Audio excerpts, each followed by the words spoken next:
Hey guys, in this video I'm going to teach you how to link your Clash of Clans account to your Facebook account. The steps are pretty simple.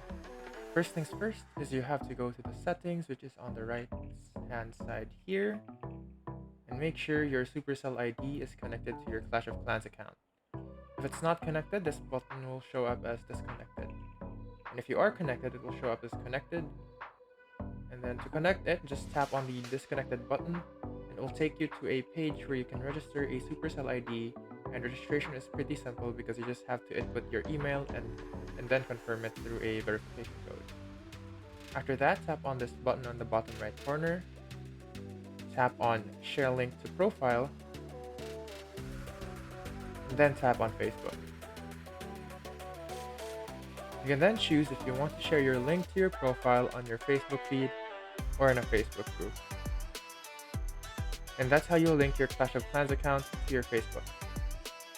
And if you like the video, don't forget to like and subscribe to the channel. Thanks for watching.